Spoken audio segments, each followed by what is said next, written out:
Well, hi, Dan. Hi, Kim. How are you? I'm doing great. You know, I've been doing some cleaning and I found some things. I'm not really sure whether they're recyclable or not, but I'd like to get them disposed of properly. Well, it looks like you have some interesting items here. I'll tell you what, let's go inside and we'll take a look and we'll identify where each of these items need to go. Okay, that sounds great. Well, thank you. Well, Kim, looks like you've been very busy. We have a lot of interesting items in here to talk about. Well, let's start with the aluminum can. Okay.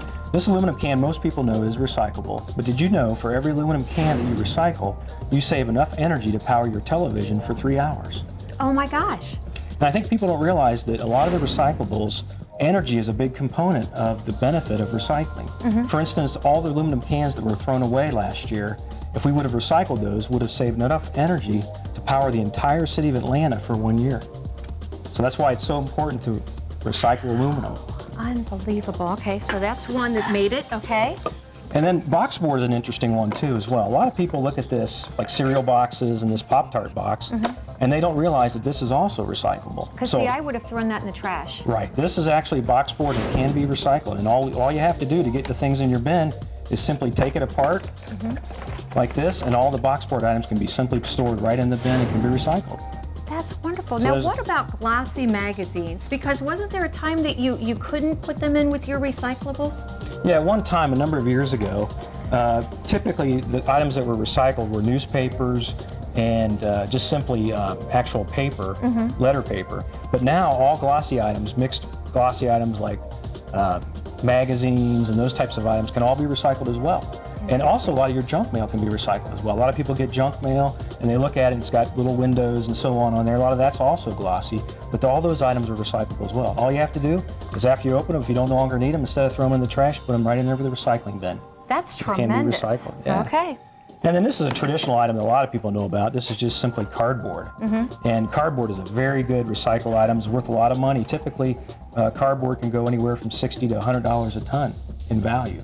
So again, anytime you get cardboard, certainly put it in that recycle bin. And Montgomery County has a program for all Montgomery County residents. They can bring in their televisions, computers, cell phones. All those items can be brought to us for free. And those items, a lot of people don't realize that there's a lot of heavy metals that go into the actual manufacture of those items. You have a lot of lead. For instance, every TV has 4 to 7 pounds of lead in it, which is as much as a car battery. And again, you want that lead to stay out of the waste stream. So when you bring your television or computer to us, we actually have a company that will actually demanufacture those items, and actually all those components are recycled. It's to the point now where they recycle just about everything on a TV. About the only thing they can't recycle, and they're working on it, is the actual pressed wood that is in a lot of the old console TVs. But again, most of that is recyclable. So instead of putting that at the curb, simply bring it to Montgomery County. And all of us have probably 2 or 3 TVs that over the course of the next year we'll need to get rid of and maybe buy a new TV. But instead of just throwing it away, you want to recycle it and keep those heavy metals and contaminants out of the waste stream. Do you know what would have happened to them if you hadn't brought them in? No. They would have went to the landfill.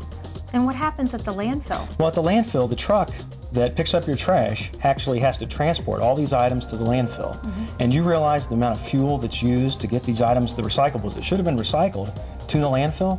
So not only are we losing the benefit of the recyclables, but we're also paying through energy costs and labor costs to get them to the landfill and then put them in the landfill. And there they'll stay for many years. Well, like, what is a landfill? Is it just a hole in the ground and you just put everything in there? No, it's not exactly. It used to be that years ago. That's why people think that landfills were old dumps, which basically was an old gravel pit. But nowadays, landfills are scientifically engineered, where you actually have a clay liner, then you have a synthetic liner, which encapsulates the trash, and it prevents the material inside the landfill from contaminating the groundwater. But one of the most important things for us to realize is we want to prevent items that are toxic from even getting to the landfill, because these items are going to be here for many years. Aluminum cans, for instance, if they're not recycled and they're thrown into the landfill, will be there at least 500 years before they biodegrade. 500 years? 500 years. If you took an aluminum can and just threw it on the side of the road, it would be 500 years. We're not exactly sure how long that aluminum can would last in the landfill. It's probably more than 500 years. It's kind of scary when I think about some of the things I've thrown in the trash in the past and where it is now. Well, it's probably in the landfill where it was many years ago when it was first deposited in the landfill. Hey Kim, would you like to come and see all the trash that we get every day here at Montgomery County? Dan, I would love to, and I bet you I'm going to be amazed. Oh, you will. You will.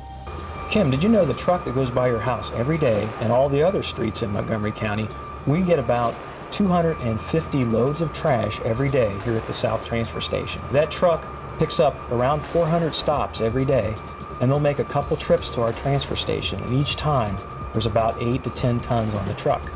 So the total number of loads would be around 200 to 250 loads of trash every day here at the South Transfer Station. Wow, Dan, now how high are these piles? Kim, these piles can be as much as 10 to 15 feet high. And what we really are here is we're a warehouse for trash. We just store the trash for a very short period of time until we load it back on the big semi-tractor trailers and then haul it to a landfill 75 miles away. Well, you know, Dan, I probably could have spent the entire half hour talking to you, but I do have one more question. Hopefully now people are realizing how important it is to recycle. How does one get started? It's a very good question. And actually, there's a really good answer for that as well. All you have to do is contact your local municipality or hauler that hauls your trash now and simply ask the question, do you offer recycling? And in most of the communities here in Montgomery County, those haulers and communities do offer curbside recycling. And what they'll do is they'll bring you a container just like this bin, and you can ask for as many as you like. I know many people now can fill up an entire container in less than a couple days. So rather than fill it up and put the rest in the trash, simply ask for another container. So maybe, oftentimes you can have as many bins as you need.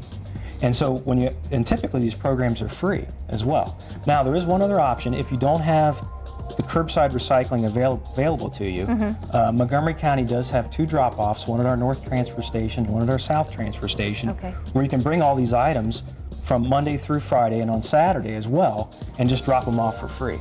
So again, the recycling options are there for you, the convenience of the curbside program, but also the drop-offs if that's unavailable to you. And what are the 3 R's I have to remember? Reduce, reuse, and recycle. Well, thank you, Dan, for having me here today. You're very welcome.